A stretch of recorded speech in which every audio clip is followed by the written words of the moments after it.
bukan berarti dia sudah siap dengan amalnya yang akan dihitung dan dihisab nanti di hari kemudian. Ketakutan seseorang mengatakan saya takut mati bukan berarti dia tidak siap untuk mati. Bukan berarti dia tidak siap untuk dihitung amalnya nanti di hari kemudian. Yang pasti dalam agama adalah orang yang bagus amalnya, taat kepada Allah, silaturahimnya bagus, dan tentu seluruh perintah-perintah Allah dia kerjakan dan seluruh larangan-larangan Allah dia tinggalkan, maka pada saat itulah dia sudah siap untuk menghadapi yang namanya kematian atau menemui yang namanya malaikat Israel, malaikat pencabut nyawa. Sebaliknya, seseorang yang masa hidupnya durhaka kepada Allah, tidak sholat, puasa, zakat, sedekah, banyak bombeknya, silaturahimnya putus, maka kematian bagi dirinya adalah bayang-bayang yang sangat menakutkan bagi dirinya, dan itu adalah kenyataan dalam kehidupan kita. Kaum muslimin yang dimuliakan oleh Allah Subhanahu wa taala, tapi saya diminta tadi bicara oleh keluarga almarhum saya dari Bugis. Saya punya bapak Mandar, saudaranya Ibu Usna. Jadi maaf kalau saya tidak pakai bahasa Mandar karena saya tidak tahu pakai bahasa Mandar. Yang kedua yang saya ingin sampaikan pada kesempatan berbahagia ini, Allah Subhanahu wa taala berfirman di dalam Al-Qur'an surah Asy-Syura ayat 102. Walau anna lana karratan fanakuna minal mu'minin. Seandainya aku bisa kembali atau mati di dalam kuburan, seandainya saya bisa kembali di dunia, fanakuna minal mu'minin, maka saya pasti jadi orang beriman. Saya berjanji akan menjadi orang mukmin yang sesungguhnya. Di ayat lain juga dikatakan dalam Al-Quran surah Syura ayat 100, surah Al-Mulk ayat 10. Saya ulangi, surah Al-Mulk ayat 10. Wa qalu law kunna nasma'u aw na'qilu ma kunna fi ashabis sa'ir. Seandainya waktu saya masih hidup di dunia, mau mendengarkan dakwah, mau mendengarkan ceramah, mau mendatangi majelis-majelis ilmu, au na'qilu, dan mau berpikir tentang kehidupan, ma kunna fi ashabis sa'ir, tentu saya tidak tergolong orang-orang penghuni neraka seperti saat sekarang ini. Itulah sebabnya Bapak Ibu sekalian yang hadir di tempat ini, bahwa almarhum ini itulah adalah nasihat bagi kita semua. Kehidupan itu ada akhirnya. Siapapun dia, yang pasti kita harus siap siaga dalam kehidupan ini, karena itu merupakan rahasia dari Allah Subhanahu wa taala. Kita tidak pernah tahu di mana kita mati, kapan kita mati, dan penyebab kematian kita itu bagaimana nantinya. Tiga ya. Kita tidak tahu kalau lahirnya di Polewali Mandar, matinya nanti di Kabupaten Baru. Kita juga tidak pernah tahu hari apa, pukul apa, malam atau siang. Itu adalah hak otoritas Allah untuk mencabut nyawanya kita. Dan yang ketiga adalah faktor penyebab kematian kita. Kita tidak pernah tahu. Ada orang yang husnul khatimah, sementara sholat dia mati, sementara dia mengaji dia meninggal. Ada orang sementara naik kendaraan kecelakaan meninggal. Ada orang yang sementara bermaksiat meninggal. Yang pastinya kita harus pahami bahwa kematian seseorang biasanya apa yang menjadi kebiasaan dalam kehidupannya. Yang terakhir yang saya ingin sampaikan pada kesempatan yang berbahagia ini, Rasulullah Shallallahu Alaihi Wasallam bersabda dalam salah satu hadisnya, "A'maru ummati ma baina sittina ila sab'in." Umurnya umatku hanyalah antara 60 sampai 70 tahun saja. Kalau ada yang melewati itu sangat sedikit dari kalangan umatku.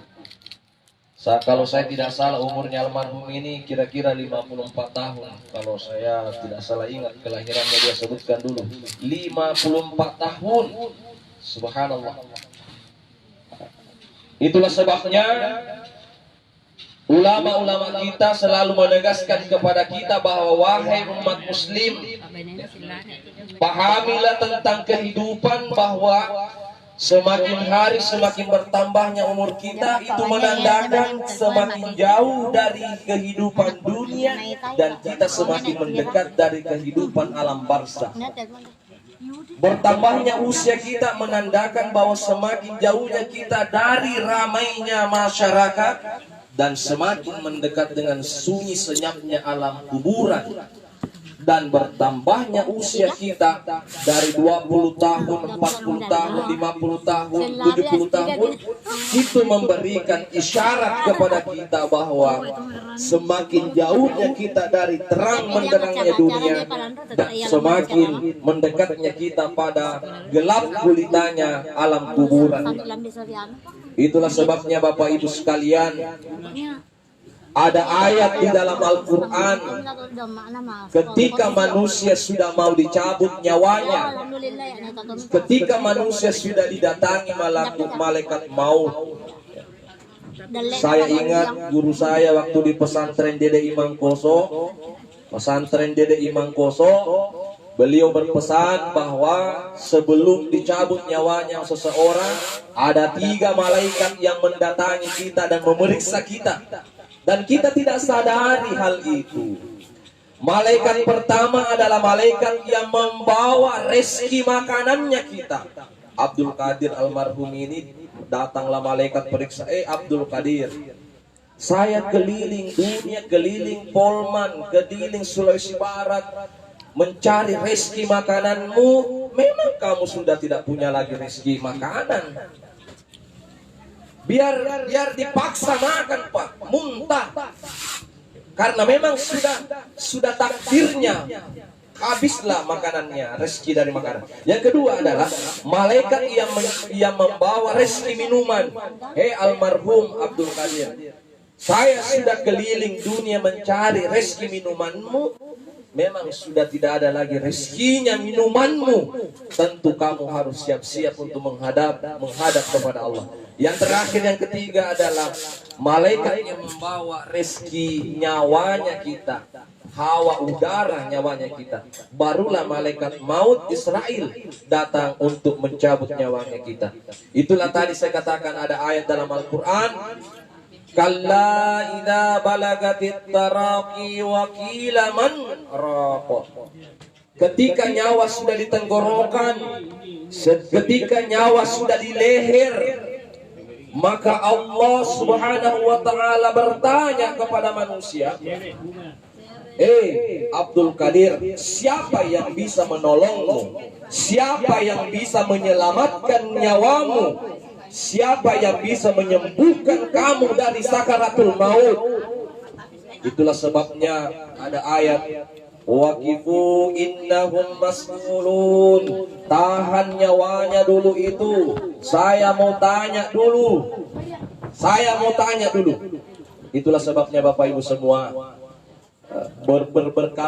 bekalilah diri kita dengan ketakwaan, rajin-rajin mendatangi majelis taklim, dengarkan ceramah dakwah supaya keimanan kita bertambah, supaya kita punya persiapan yang matang untuk menghadapi yang namanya kematian. Yang pastinya juga kita harus pahami bahwa kematian itu bukan akhir dari segala-galanya. Jangan sampai kita berpikir orang sudah mati selesailah masalah. Tidak. malah menjadi masalah baru ketika kita sudah berada di alam barzakh. Kita akan ditanya tentang sholatnya kita akan ditanya tentang ibadah kita akan ditanya tentang jabatan kita akan ditanya tentang harta kekayaan kita, apakah sumbernya halal atau haram. Pejabat yang korupsi akan ditanya juga dengan harta yang dia kumpulkan. Itulah sebabnya kita harus banyak-banyak berdoa kepada Allah Subhanahu wa taala. Semoga kita mendapatkan rahmat hidayah dari Allah Subhanahu wa taala. Oleh karena itu, sebagai kesimpulan dari tausiah singkat yang saya sampaikan pada kesempatan yang berbahagia ini, bahwa saya teringat apa yang dipesankan oleh guru kami ketika malakul maut mendatangi Nabi Muhammad sallallahu alaihi wasallam dalam wujud sebagai manusia yang tidak terlalu tua dan tidak terlalu muda. Lalu kemudian datanglah Israel menemui Nabi. Lalu kemudian Nabi Muhammad bertanya, "Wahai Israel, apakah kamu datang kepada aku mau bersilaturahim atau mau mencabut nyawa saya?" Maka Nabi Israel menjawab, "Demi Allah ya Rasul, saya tidak datang ke rumah manusia untuk bersilaturahim, tapi selamanya saya ditunjuk oleh Allah untuk mendatangi setiap rumah-rumah manusia dengan satu tujuan, ialah untuk mencabut nyawanya." Dan tentu